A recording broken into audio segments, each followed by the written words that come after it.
Whether you're new to sales or maybe you've been in the game for some time, there's one ingredient you need to be successful: leads. Right? We need a constant flow of leads. And I'm not a fan of just throwing that responsibility over the fence to marketing. Sure, we want to work with them, but there's some things we need to be constantly doing in sales to drum up prospects and new opportunities for us to sell to. In this video, I'm going to talk through the 5 quick steps you can incorporate into your practice, into your day, that will ensure you have a flood of nonstop leads on an ongoing basis. Make sure you stay tuned to the end. There's a bonus tip I'm going to throw in just for you. Hi, I'm Shawn Casemore, and I help you learn how to be a top-performing sales professional, allowing you to earn more in less time. If that sounds good to you, make sure you hit the subscribe button so you can access all the different videos and some new content I'm putting out on a regular basis. As well as click the button, the notify button where the bell is. You'll be notified as soon as I release a new video each and every week. When it comes to selling, you've probably heard the old phrase, or the acronym better yet, the ABCs of sales, right? Or the ABCs of selling, which stands for always be closing. I don't use that at all, because here's the problem. If I'm focusing on closing all the time, but I don't have enough prospects, there's nothing to close. So I always talk about the ABPs of sales, which is always be prospecting. No matter what you do, it should be in your blood to always, always, always be prospecting. Here's the key though. There are 5 quick steps you can use to create this unstoppable flood of prospects that will always be coming in. It's a little bit of effort on your part, but pretty simple to do. Would that it were so simple? Would that it were so simple? Keep your head still. Would that it were so simple?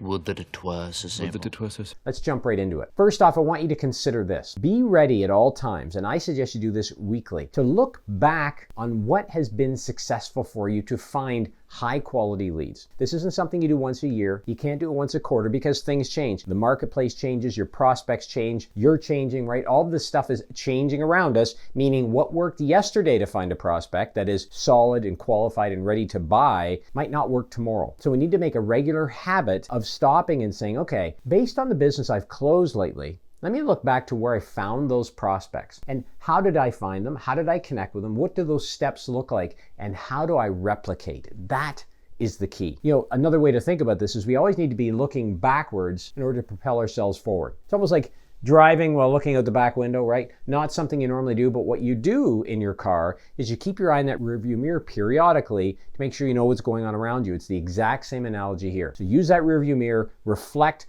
I'd suggest once a week, but if that's too much, maybe once a month on what got you here. What business are you closing and how did you find them? And what were the steps you took? The next thing I want you to consider when it comes to creating prospects is there's always ideas out there on how to get the most prospects. And it really depends on where you go. If you were to go to LinkedIn, you'll probably come across people that tell you LinkedIn is the place to be when it comes to getting prospects. And I know people that have had great success connecting with a number of people every week and building up that network. But I know a lot of people that have tried the same process and it hasn't worked for them. So here's what's key for you. You need to be very clear on what works well and then balance that with what you enjoy doing. If you told me the only way to sell was to cold call, I'd probably be okay with that. I don't mind picking up the phone and calling people I don't know, and I've got a process I share in other videos on how to do that. However, if you told me I had to spend all day, every day on social media, sending messages to people and clicking and connecting, I wouldn't do it. I don't enjoy that. You know, when it comes to sales, there's self-motivation that happens. And the way we find that, the way we motivate ourselves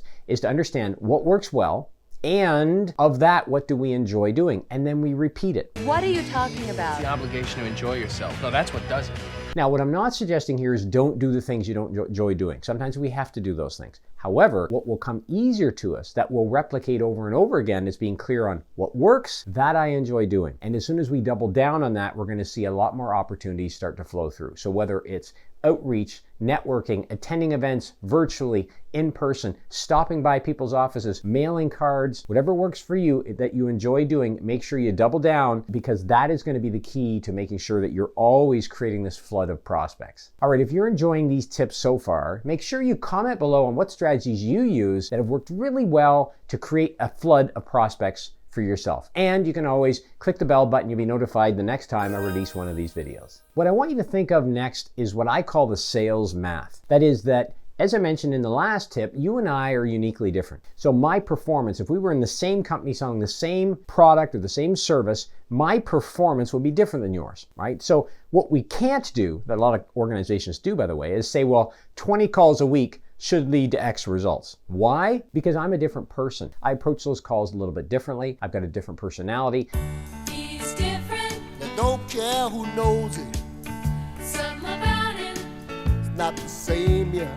So I might need to make 25 calls to get to the same results you achieve in 20 calls, right? So there's a way to uncover your sales math. It's, again, like that rear mirror analogy, it's by looking back. And it's looking at things such as, okay, what did I close last year in business? How many quotes or proposals did it take to get to that number? How many meetings did it take to get to that number of proposals that I closed? And how much outreach led to those meetings, right? So I'm deconstructing, working backwards to uncover my activity levels. Now, when my sales target increases, I can look back and say, okay, well, if I closed $1 million last year and I want to double it this year, if I uncover this, I probably need to double my numbers, right? So a lot of times I find in sales, we don't do this. We just say, well, I'm going to hit a bigger sales target this year, but I'm going to do about the same activity as last year. It doesn't work that way. More activity. Yes, if you improve on your skills and your closing ratios, you'll close more, but why take the risk? Just increase your activity level, but do it strategically. Know your numbers and know your sales math.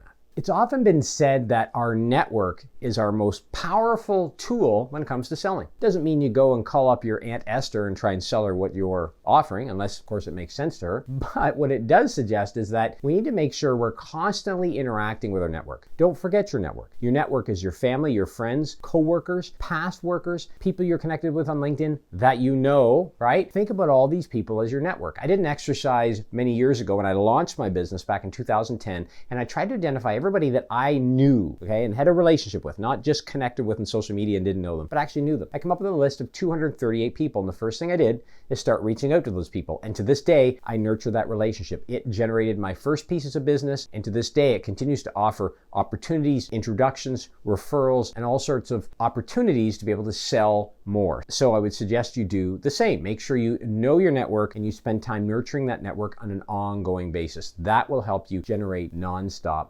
leads. Okay, this last one is probably a little bit different, but it's important that we go through this for a moment. When it comes to making sure you're always prospecting, there's going to be activities, you know, if you've done your sales math and worked through these other steps I've shared with you, it's going to be activities that need to happen every single day, and some that'll have to happen every week, and some that'll have to happen every single month. Look at all this floor space. So much aerobics in here. So many activities. Do step class. It's making my head spin how many activities we can do. Here's the key. Based on that plan, don't sacrifice your time to achieve those things in order to do other things. For example, if there's a company-wide meeting, maybe you shouldn't go if you don't have your activities done. Or maybe you pre-plan and double up on the activities the day before. My point is this. Don't let all of the inter-office stuff that tends to happen, you're getting sucked into different meetings, pull you away from the activities that are key to your success. If you need time to prospect and you're finding you're being dragged into all sorts of meetings and you don't have that time, it's time to put up your hand and say, I can't get to my activities that are going to generate sales here. We're going to have to change something, okay? So make sure you treat your time as sacrosanct and communicate to others, including your boss, here's my key time for these activities. When you communicate your priorities and how you're going to spend your time, especially if you're in sales, you find a lot of people back off and they give you room.